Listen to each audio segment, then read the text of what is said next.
Albaricoque, albaricoque, rabito, rabito, albaricoque. Un día vi a Oliver subido en la escalera con el jardinero, Anchis, intentando aprender todo lo posible sobre sus injertos, que explicaban por qué esos albaricoques eran tan grandes, carnosos y jugosos que los de la mayoría de la región. Le fascinaban los injertos, sobre todo cuando descubrió que el jardinero podía pasarse horas y horas compartiendo todo lo que sabía sobre ellos con alguien que se molestase en preguntar. Resultó que Oliver sabía más sobre tipos de comida, quesos y vinos que todos nosotros juntos. Incluso Mafalda estaba cautivada y en ocasiones se adhería a su opinión. ¿Crees que debo saltear la pasta con cebolla o salvia? ¿Sabe demasiado a limón ahora? Lo he estropeado, ¿no? Debería haberle añadido un huevo más. No se sostiene. ¿Debo usar la licuadora nueva o debo seguir usando el viejo mortero y la mano? Mi madre no podía resistirse a lanzar alguna que otra puya. Como todos los cowboys, decía, saben todo lo que hay que saber sobre la comida, pero no saben sujetar con propiedad ni el tenedor ni el cuchillo. Gourmets aristocráticos con modales plebeyos, dadle de comer en la cocina. Con mucho gusto, hubiese respondido Mafalda, y de hecho, un día que llegó tarde a almorzar después de haber pasado toda la mañana con la traductora, el señor Oliva se puso a comer en la cocina espaguetis y a beber vino tinto con Mafalda, Manfrendi, su marido, nuestro chofer y Anchis. Y todos intentaron enseñarle una canción napolitana. No solo era el himno nacional de la juventud del sur, sino que era lo mejor que podían ofrecer cuando querían entretener a la realeza. Se los había ganado a todos. Me daba la sensación de que Chiara estaba igualmente colada, y su hermana también. Incluso la muchedumbre de tenistas holgazanas que llevaban 4 años viniendo a primera hora de la tarde antes de ir a la playa para darse un último baño, se quedaban un rato más de lo habitual con la esperanza de poder jugar un partido rápido con él. Con cualquiera de los otros residentes estivales me hubiese molestado, pero al ver que todos le cogían con tanta simpatía, me sobrevino una sensación extraña, un pequeño oasis de paz. ¿Qué tenía de malo que me gustase a alguien que le gustaba a todo el mundo? La mayoría estaban encantados con él, incluidos mis 2 primos, así como los demás parientes que venían a quedarse los fines de semana y a veces más tiempo. A pesar de ser conocido por sacar defectos a todo el mundo, me producía cierta satisfacción ocultar mis sentimientos por él, bajo mi usual indiferencia, hostilidad o rencor hacia cualquiera que me eclipsara en la casa. Debido a que les gustaba a todos, yo debía decir que me gustaba también. Me sentía como esos hombres que dicen de otro varón que es muy guapo, con la mejor forma de ocultar a que, en realidad, mueren por abrazarle. Si me oponía al visto bueno universal, sería una forma de alertar a los demás que tenía motivos ocultos para resistirme a él.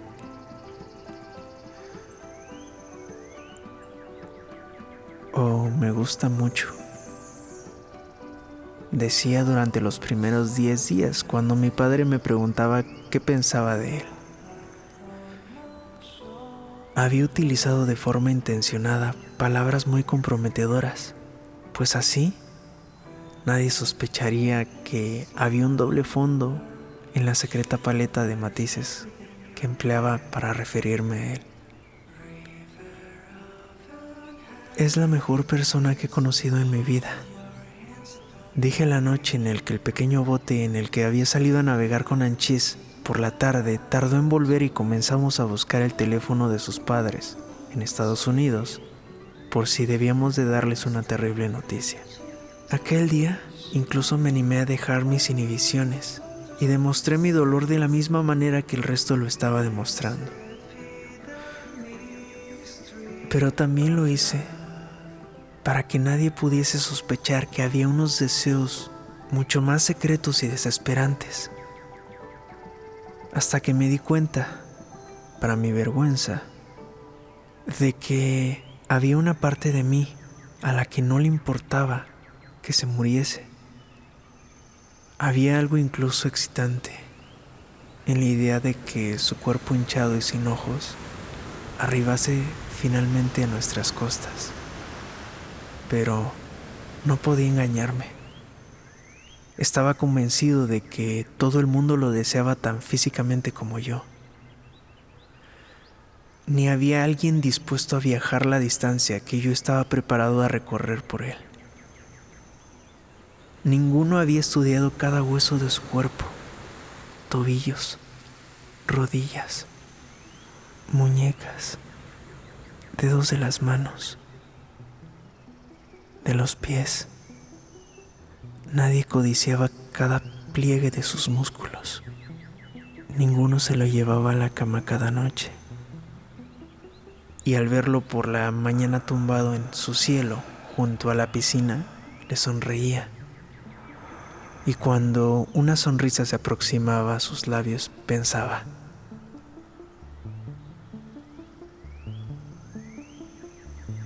¿sabes? ¿Sabes? ¿Sabes ya que anoche me corrí en tu boca? Quizá los demás también albergasen algo especial hacia él que ocultaban hasta que lo demostraban de manera particular. Pero, a diferencia de los otros, yo era el primero que lo veía cuando volvía de la playa, o cuando la silueta inconsistente de su bicicleta borrosa entre la bruma de media tarde apareció por el medio de los pinos que daban a nuestra casa. Fui el primero en reconocer sus pasos cuando una noche llegó tarde al cine y se quedó allí de pie buscándonos, sin decir una palabra hasta que me di la vuelta, sabiendo que le haría muy feliz que lo hubiese visto. Le reconocía por la forma en la que pisaba las escaleras que conducían a nuestro balcón, o en el descansillo justo delante de la puerta de mi habitación. Sabía cuando se detenía delante de las puertaventanas, como si estuviese decidiendo llamar, pero luego recapacitase y continuase caminando.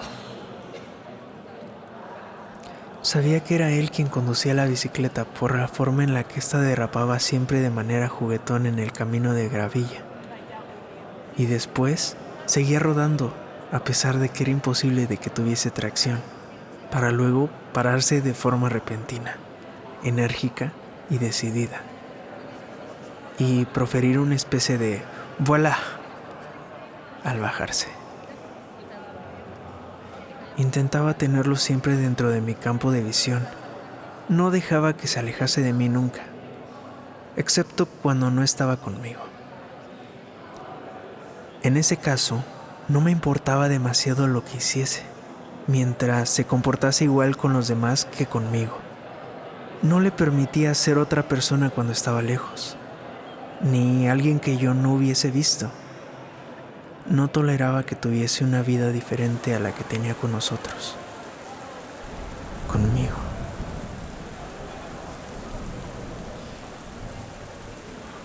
No me consentía perderlo.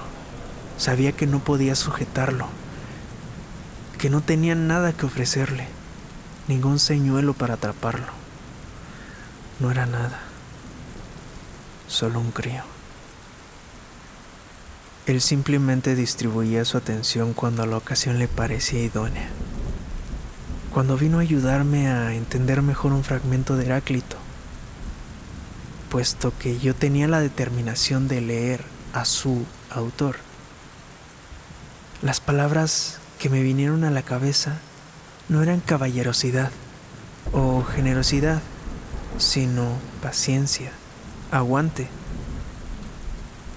Unos minutos más tarde, cuando me preguntó si me gustaba el libro que estaba leyendo, me dio la sensación de que no era por curiosidad, sino por tener una oportunidad de charlar de manera informal. Todo era muy informal. Le parecía bien la informalidad. ¿Cómo es que no estás en la playa con los demás? Vuelve a tu sitio. Luego, píllalo. Solo estaba intentando mantener una conversación, charlar de manera informal. Nada. Oliver recibía muchas invitaciones de otras casas, o se había vertido en una especie de tradición entre nuestros inquilinos veraniegos. Mi padre siempre quería que se sintiesen libres de propagar sus libros y conocimientos por el pueblo. También creía que los sabios debían saber cómo dirigirse a los legos. Y es por ese motivo por el que siempre había abogados, médicos o empresarios sentados en nuestra mesa. Decía que todo el mundo en Italia había leído a Dante, Homero y Virgilio. No importa a quién te dirijas, siempre puedes soltar algo de Homero o Dante al principio de la conversación. Virgilio es un deber y Leopardi llegará después. Tras eso, siéntete con la libertad para deslumbrarles con todo lo que tengas. Celán, cilantro, salami, ¿qué más da?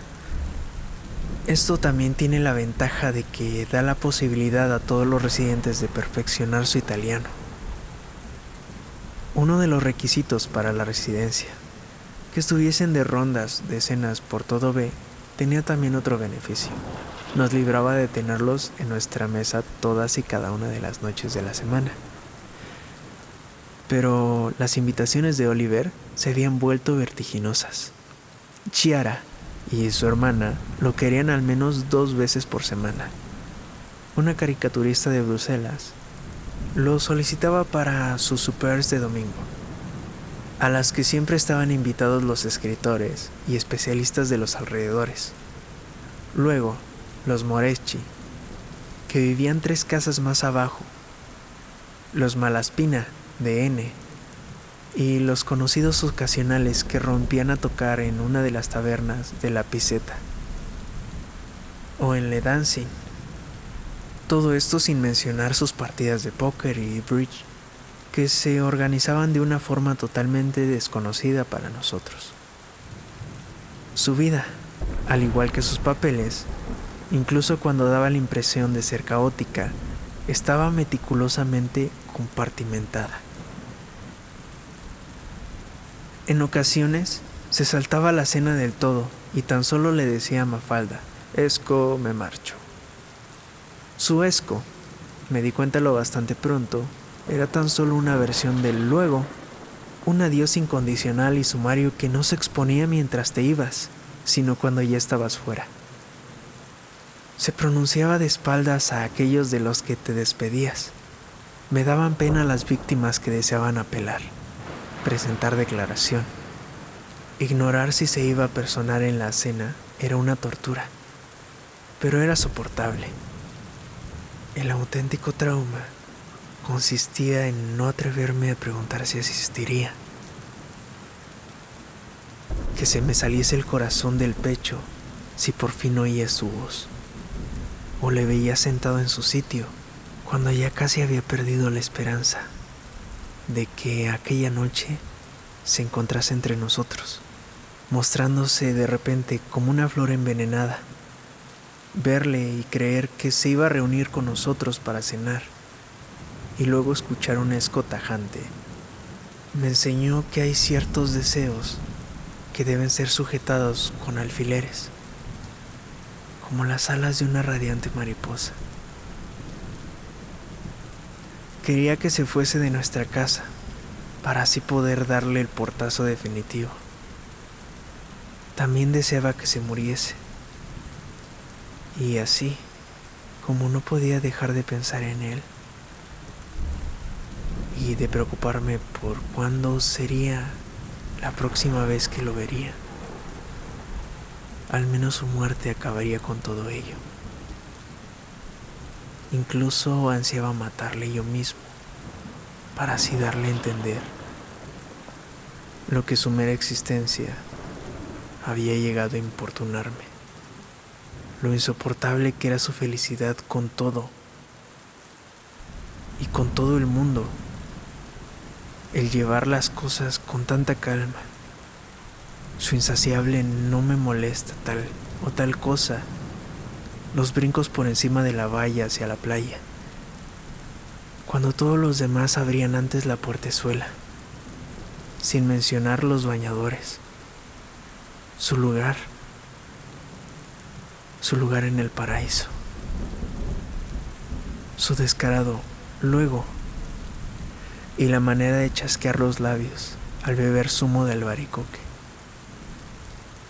Si no le asesinaba, entonces le dejaría paralítico de por vida, para que tuviese que permanecer con nosotros en una silla de ruedas y no volver jamás a Estados Unidos. Si estuviese en una silla de ruedas, siempre sabría dónde se encontraría y sería más fácil localizarle. Me sentiría superior a él y me convertiría en su maestro, ahora que estaba lisiado. Luego se me ocurrió de que, en lugar de eso, podía suicidarme o dejarme gravemente herido y hacerle saber el motivo de haberlo hecho. Luego se me ocurrió de que en lugar de eso podía suicidarme y dejarme gravemente herido y hacerle saber el motivo de haberlo hecho. Si me laceraba la cara, desearía que me mirase y me preguntase por qué. ¿Por qué alguien iba a hacerse eso a sí mismo? Hasta que luego, sí, luego,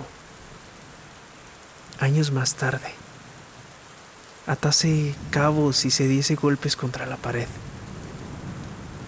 En ocasiones, era Chiara quien debía ser eliminada. Ya sabía lo que pretendía, era de mi edad, y su cuerpo estaba más preparado para él. ¿Más que el mío?, me preguntaba. Ella iba detrás de él, eso me quedaba claro, mientras que yo, todo lo que deseaba era una noche con él. Solo una noche, incluso una hora.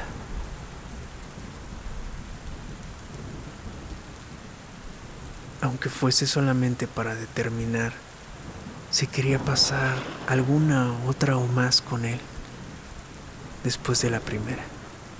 De lo que no quise darme cuenta fue de que su ansia por poner a prueba el deseo no era más que una estratagema para obtener lo que queríamos, sin tener que admitir que lo pretendíamos.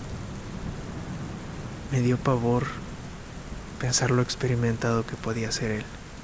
Si era capaz de hacer tantos amigos a las pocas semanas de estar aquí, simplemente figúrate cómo sería su vida en su casa. Imagínate dejarle suelto en un campus universitario urbano, como el de Columbia, donde impartía clases. El asunto con Chiara ocurrió con tal facilidad que no hubo tiempo para conjeturas. Le encantaba irse con ella a dar un paseo y alejarse mar adentro, montados en la barca de remos de doble casco. Él remando mientras ella ganduleaba el sol y se quitaba el sujetador cuando ya se habían parado lejos de la costa. Yo observaba, temía perderlo en su favor, temía también perderla a ella en favor de él. Aún así, la idea de los dos juntos no me angustiaba, me la ponía dura. Aunque No sabía si era provocado por el cuerpo de Chiara desnudo, tumbado al sol, por el de él junto al de ella, o los dos juntos. Desde que yo estaba en la barandilla del jardín, que daba al peñasco, podía forzar la vista y conseguía verlos tumbados al sol, el uno junto al otro, probablemente besuqueándose, ella colocando de vez en cuando un muslo sobre el de él, hasta que, unos minutos después, él hacía lo mismo. No se habían quitado los bañadores. Eso me confortaba. Pero cuando tiempo después los vi bailando una noche, algo me dijo que no eran los movimientos de alguien que se había limitado a meterse mano. En realidad, me gustaba verlos bailar juntos. Quise observar cómo se contoneaba así con alguien. Me hizo darme cuenta de que ahora estaba cogido, que no existían motivos para la esperanza. Y este era algo bueno. Ayudaría a mi recuperación. Tal vez pensar de esta forma era ya una señal de que la reparación estaba en camino. Había rozado la zona prohibida y había sido perdonado con bastante facilidad. Pero cuando a la mañana siguiente me dio un vuelco al corazón al verla en nuestro lugar habitual del jardín, supe que desearles lo mejor y anhelar una recuperación no tenían nada que ver con lo que aún requería de él. Se le aceleraba el corazón al verme entrar en la habitación. Tenía serias dudas. Me ignoró aquella mañana de la misma forma que yo lo ignoraba a él. A propósito, para sacarme de mis casillas, para protegerse, para demostrar que no significaba nada para él, o no era consciente de la misma forma en que a veces las personas más observadoras son incapaces de entender los signos más obvios, pues simplemente no están prestando atención, no les interesa, no les preocupa. Cuando él y Chiara bailaban, veía cómo ella pasaba su muslo entre las piernas de él. Los había pillado luchando en broma, rebozados en la arena. ¿Cuándo había comenzado? ¿Y por qué no estaba yo ahí cuando se inició? ¿Y por qué no me lo comunicaron? ¿Por qué no era capaz de reconstruir el momento en el que pasaron de X a Y? Estoy seguro de que había muchas señales a mi alrededor. ¿Por qué no era consciente de ello? Comencé a pensar solamente en lo que harían juntos. Hubiese hecho cualquier cosa para arruinar todas, cada una de las oportunidades que tuviesen para estar solos. Hubiese comenzado difamaciones del uno contra el otro, para luego contarle la reacción al otro. Pero también quería ver cómo lo hacían ellos mismos. Quería estar presente, que me debiesen algo y ser su cómplice necesario, su intermediario, el peón que se había convertido en algo tan vital, tanto para el rey como para la reina, que era ahora el dueño del tablero.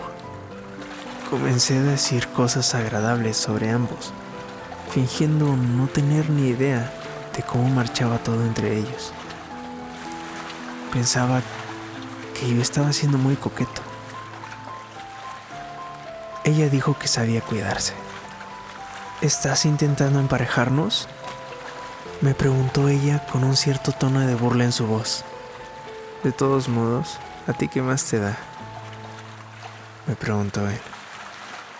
Le describí el cuerpo de ella desnudo, que había contemplado 2 años antes. Quería que se excitase. Daba igual lo que desease, siempre y cuando estuviese excitado. A ella también le describí su cuerpo, pues quería ver si su pasión se parecía a la mía, para así compararlas y comprobar cuál de las dos era auténtica. ¿Estás intentando hacer que me sienta atraído por ella? ¿Qué problema habría con ello?